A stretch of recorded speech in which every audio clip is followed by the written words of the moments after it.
Buenos días, vamos a nuestro segundo webinar de la serie de reflexiones de clima con Alex Godoy para la red de Chapter Zero. Como siempre, es una primera etapa donde vamos a revisar algún documento de importancia sobre clima para los gobiernos corporativos. En este caso es el Disclosure en su tercera edición, que fue lanzado recientemente por el CGI, que es el Climate Governance Initiative, de lo cual en el fondo nosotros como capítulo chileno estamos alojados. Y posteriormente se termina la grabación y tenemos unos pequeños minutos para hacer reflexiones y conversar sobre los desafíos que nos va generando esto en nuestras organizaciones. Así que muchas gracias a los que nos acompañan y le doy el pase a Alex Godoy.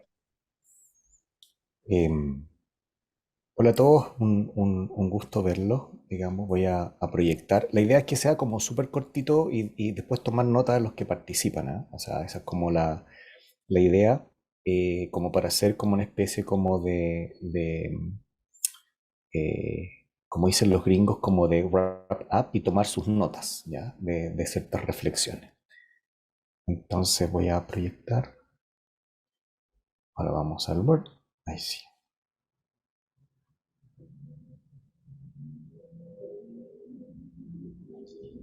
Bueno, hoy día vamos a discutir exclusivamente lo que es como que entendemos o que se está entendiendo a nivel global sobre lo que llamamos el climate disclosure. ¿Ya? El climate disclosure viene antes de partir con todo de la metodología, digamos, de riesgo. Ya, el riesgo se entiende como una función matemática, literalmente matemática, que tiene una función de la probabilidad de que ocurra un evento. O sea, por ejemplo, si uno dice, mira, supongamos que uno dice, la probabilidad de que ocurra un terremoto es 1 por cada 25 años, por ejemplo, en una determinada zona, es una probabilidad fija. Entonces, los eventos climáticos, por ejemplo, tienen una probabilidad. Ha ido cambiando en el tiempo, lo sabemos, ¿ya? Me esperan un segundito porque hay olor a quemado y puede que sea mi cocina. Esperen un minuto. Vale, eso vamos a tener que después editarlo entonces en el video. Aprovechamos los minutitos. Dime tú. No había ningún incendio, digamos, era simplemente el café que se le estaba pasando, digamos. Y como son esas cafeterías italianas, pues se sale el olor como a café quemado. Así que puedo decir que estoy tomando café, digamos, ¿no?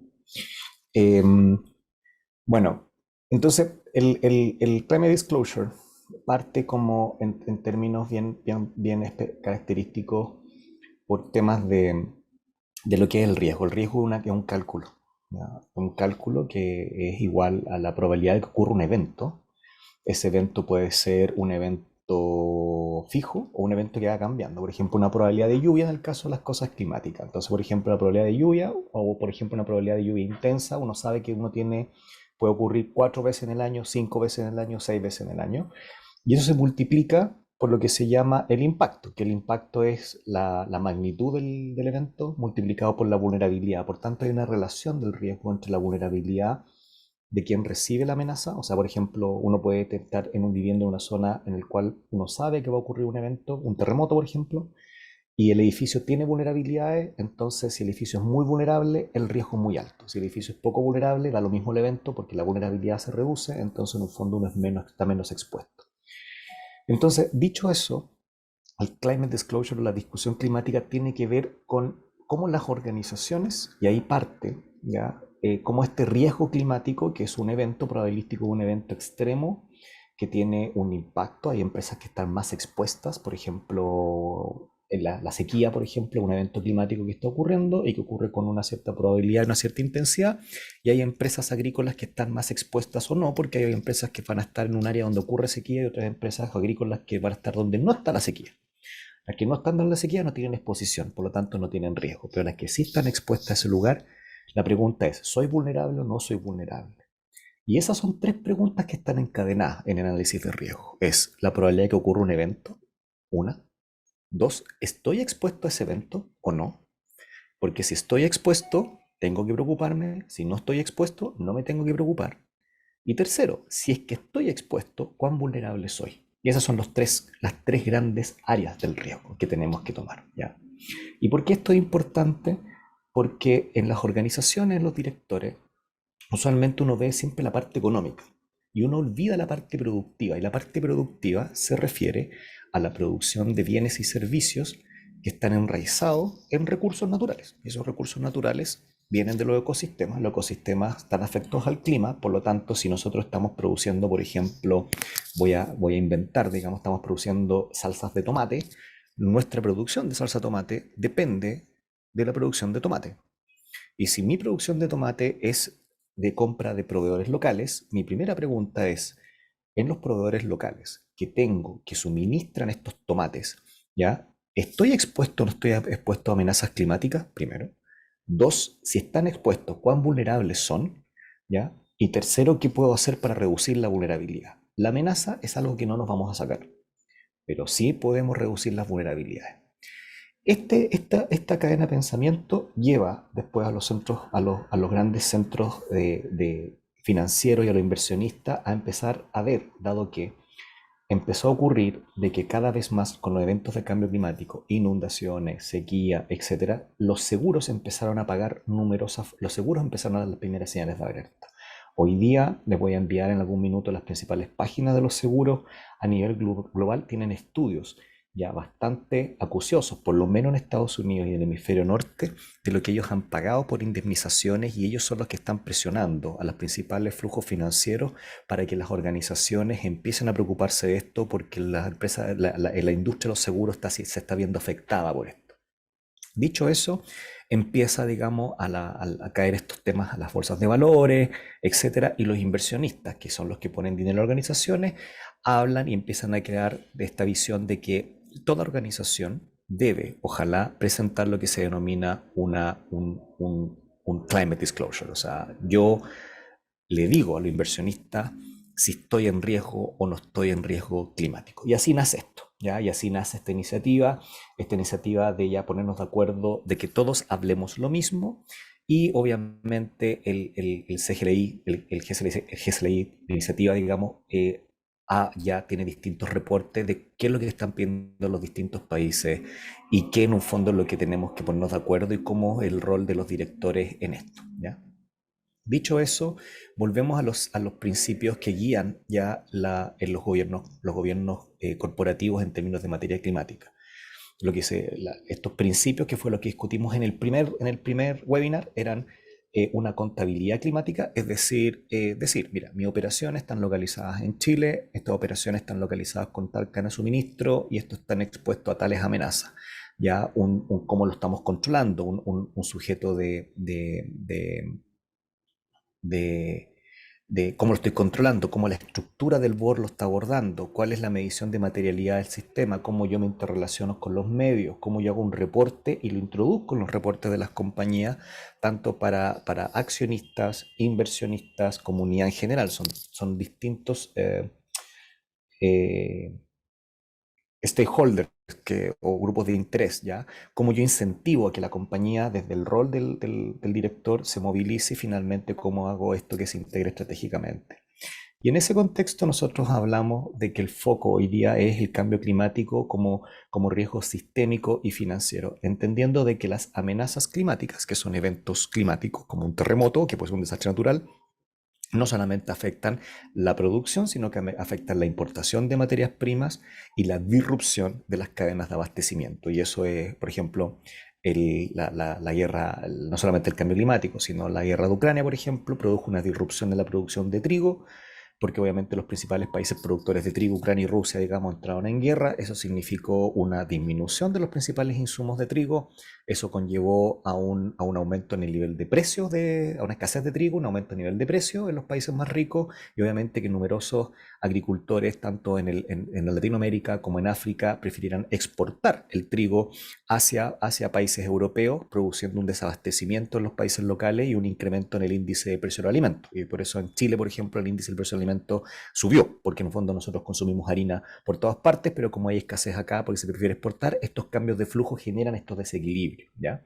Lo mismo ocurrió para vehículos, ¿ya? En vehículos, por ejemplo, del COVID, produjo la disrupción de la producción de materias de minerales raros y de ciertos materiales en ciertas minas a nivel global, el que lo que produjo el desabastecimiento y la caída de la producción de chips. Y esos chips, por ejemplo, electrónicos que son los vehículos, generó un delay que hoy día cuesta tener un vehículo, porque como todos los vehículos son computarizados, tenemos un problema de la llegada de vehículos a Chile. Yo no sé si ustedes han visto que la gente esperaba 5 o 6 meses que llegara un auto.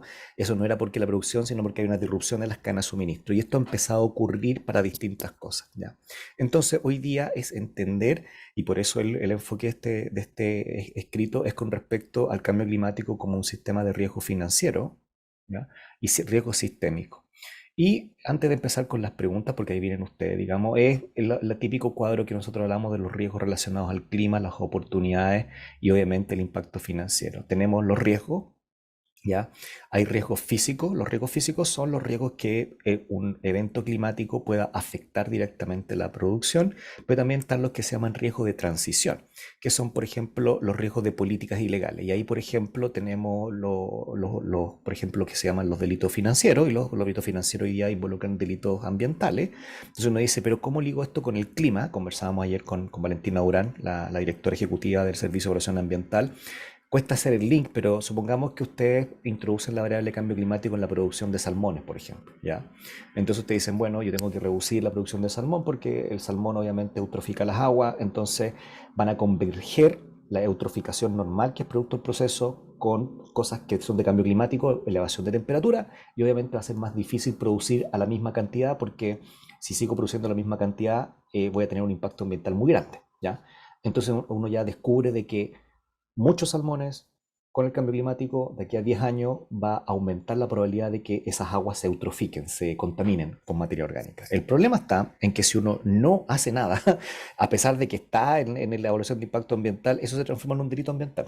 ¿Me siguen o no? O sea, en un fondo porque yo lo diagnostiqué, lo dije que iba a pasar, no hice nada, es un delito.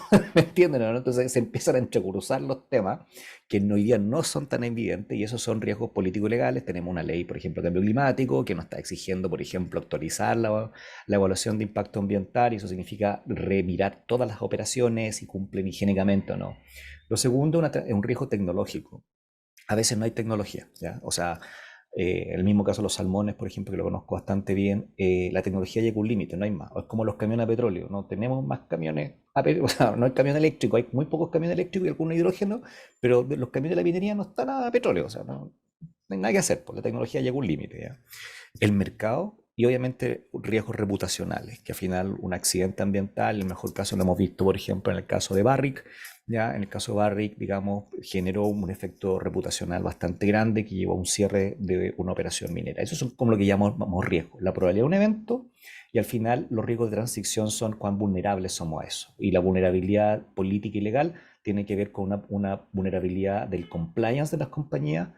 En tecnología tiene que ver con la parte de operaciones de una compañía, del mercado tiene que ver con la parte de marketing de la compañía y reputación tiene que ver con los cuerpos, con asuntos públicos.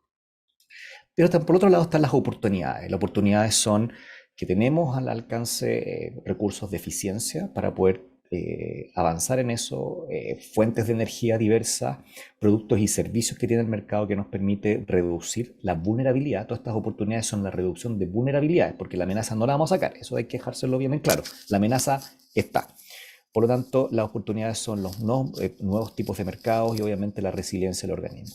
Estos riesgos y estas oportunidades entran dentro de que ya empieza el rol de los directores, que es la gestión estratégica del riesgo y la planificación, ¿ya? Y ahí empieza a cambiar, es como cómo ahora gestiona la compañía, gestionan los gerentes, gestionan las vicepresidencias estas oportunidades y riesgos, porque al final la gestión de esto va a llevar a un impacto financiero que va a llevar a un impacto financiero en términos de, por ejemplo, el ingreso, el flujo y al final el balance final, en los cuales nos va a afectar desde un punto de vista el retorno y los gastos que haga una compañía. O sea, hay ya muy numerosos estudios que compañías que planifican menos tienen más gastos, mientras que compañías que planifican más y se adaptan más gastan menos, por tanto es como suena de perogrullo, ¿ah? Pero fíjense que no es tan trivial, ¿ya? O sea, mientras menos preparados estamos, más gastos, más reactivos hay, entonces como reaccionamos más, empezamos a responder más bien de forma reactiva, más gastos, mientras que empresas que empiezan a invertir desde antes empiezan a tener retornos más antes. Y por el otro lado, todo lo que tiene que ver con el acceso a nuevos tipos de activos o a capital y financiamiento, ¿ya? Finalmente, antes de partir con las preguntas, digamos, las pérdidas, lo que se llama el contagio financiero, digamos, en el tema de la economía, aquí tenemos conductores de riesgo de transición, que son, por ejemplo, la política climática. Chile tiene una política climática, tenemos una CMF que en el fondo nos dice que tenemos que ahora presentar cómo estamos avanzando en indicadores ASG. Después tenemos un tema tecnológico, que Chile lamentablemente no produce tecnología, sino que es bastante más importada, y las preferencias de los consumidores. Los consumidores están teniendo preferencias distintas, ¿ya? En el tiempo, en términos económicos, tenemos una interrelación entre los activos, que son todo lo que entra en la compañía, digamos, propiedades, activos, combustible, inventario, necesidad de reinversión, incremento de los precios de la energía. Nosotros sabemos que puede que aumente el precio de la energía con lo que está ocurriendo en Chile. Y después están los distintos tipos de canales de transmisión, ya que es la devaluación de los activos de la compañía, un más bajo beneficio en términos a largo plazo, ya una pérdida del valor del residencial y una pérdida del bienestar de la compañía en términos de sus activos, y finalmente eso afecta un sistema financiero donde tenemos pérdida de capital. Eso es todo, ¿ya? Menos bonos, nos prestan menos dinero, etcétera. Ya tenemos pérdidas de mercados crediticios porque somos mucho más vulnerables, y obviamente los flujos se están yendo a las empresas que son más atractivas. Esto es, ¿ya?, el marco que genera. Entonces, lo que dice el Climate Disclosure es lo siguiente, ¿ya? Es como nosotros ahora, las compañías, el Climate Disclosure no significa abrirse y ser transparente así ya y hago todo esto. Es simplemente que exista dentro de las organizaciones una gestión del riesgo climático para dar a entender a los flujos financieros dónde están las posibles vulnerabilidades, riesgos, y cómo estas se están abordando. Eso es el Climate Disclosure. No es como, oye, me afecta la sequía, me va a impactar. No, no es el Climate Disclosure. Es yo, que vivo esta realidad y que estoy localizado en Chile, estas son nuestras principales amenazas. Nuestra principal amenaza tenemos que abordarla de este tipo de forma. Entonces, ¿cómo nosotros gestionamos eso? Entonces aquí está una especie como de qué implicancias tenemos. En el caso específico para Chile, nosotros tenemos una regulación climática, tenemos una regulación ambiental que tenemos. La regulación climática es lo que hemos visto a través de la ley de cambio climático. Lo estamos viendo porque se le está exigiendo a todas las compañías en Chile la actualización de los planes de evaluaciones de impacto ambiental, incorporar la variable climática, y hoy día tenemos ahora una ley de delitos económicos que incluye los delitos ambientales, y además tenemos indicaciones de la CMF que nos dice que tenemos que empezar a declarar ya cómo se están gestionando los indicadores ambientales, socio y de gobernanza, ¿ya? Entonces, en este caso, por ejemplo, las implicancias directas para el gobierno corporativo tiene principalmente la CMF, que es lo más directo, que dice, bueno, dada la creciente atención del gobierno chileno, reguladores bursátiles y financieros, temas relacionados, se incluye, digamos, esto entre los reportes integrados. O sea, ya que por lo menos existe una declaración, no se puede forzar, ya no se fuerza ni en Estados Unidos ni en nada. ¿Por qué no se fuerza? Y esto se los tengo que comentar. Esto logré participar en una discusión en Estados Unidos con el jefe de la Cámara de Valores de Estados Unidos. Es porque se piensa que si todas las empresas hicieran un climate disclosure con full detalle de las amenazas, lo más probable es que las indicaciones sean que la pérdida del valor de los activos podría ser enorme, y eso podría hacer caer la bolsa nuevamente. Entonces, la idea es ir transicionando hacia adelante en la gestión, la determinación de riesgo y cómo en un fondo esto podría afectar, digamos, a las compañías. En el caso de la CMF es delegar la identificación de los factores ASG, eso es lo que pide la CMF, decir quiénes son los que gestionan, en particular los riesgos relacionados con el cambio climático, que estén identificados, directamente informados al gerente general y al directorio, incluir en la agenda del directorio en un plazo de 3 a 6 meses una hoja de ruta que transiciona al 2050, eso es lo que pide la CMF, cómo van a avanzar en temas de neutralidad, en temas de mitigación de carbono, delegar comités apropiados, ¿ya? Que permitan el registro y las auditorías de estos temas y finalmente le pide a los directores discutir e informar las mejores prácticas, ¿ya? Con los abogados de compliance con fin de desarrollar un compromiso y comunicación externa. Esto pide la CMF, que está en línea con todo lo anterior. La CMF esto no es que se levantó un día, digamos, y fueron creativos y dijeron tenemos que hacerlo, sino que esto se ha tomado en todas las cámaras de valores en el mundo. En ese contexto, nosotros las preguntas al board que vienen para que discutamos ahora y después la Jocelyn yo también voy a tomar nota, así que después voy a, no sé si puedo escribir acá, pero tomar nota, digamos, de esto. Las preguntas al board son, que se discutir es, ¿mi junta directiva considera activamente los riesgos financieros previsibles, materiales de la empresa y el cambio climático? O sea, ¿se discuten?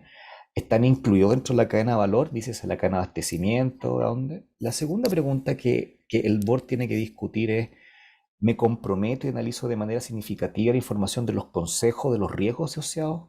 O sea, la Junta tiene un ente que permite preguntar los riesgos que están, necesito asesoramiento independiente. Es una buena pregunta, ¿eh? Un poco la Cata Mertz lo preguntaba una vez, me acuerdo en el primer webinar, era si se necesitan directores que sepan, se necesitan directores expertos o se necesita a lo mejor una especie como de grupo consultivo de técnicos que cada cierto tiempo informa al board. Eso ya es parte de una decisión del cuerpo corporativo y del board, digamos. No hay una respuesta así como tácita, sino que eso va a ser dependiendo del tipo de estrategia que tenga la compañía. Si el cambio climático nunca está en la agenda, nunca está en la agenda directiva ni de los gerentes generales en temas de gestión, ¿por qué no? La pregunta no es que se haga, sino ¿por qué no está? Esa es la pregunta correcta. ¿Ya? O sea, si yo soy una empresa forestal, ¿por qué no está? Si yo, por ejemplo, el otro día conversaba con empresas financieras, digamos, como que una empresa financiera, ok, ¿por qué no me pregunto cómo es mi rol en términos de financiamiento? A lo mejor estamos poniendo financiamiento en empresas que tienen un alto riesgo, entonces estamos poniendo el activo de un banco, lo estamos poniendo en empresas de riesgo, que a lo mejor no van a tener capacidad de pago futuro.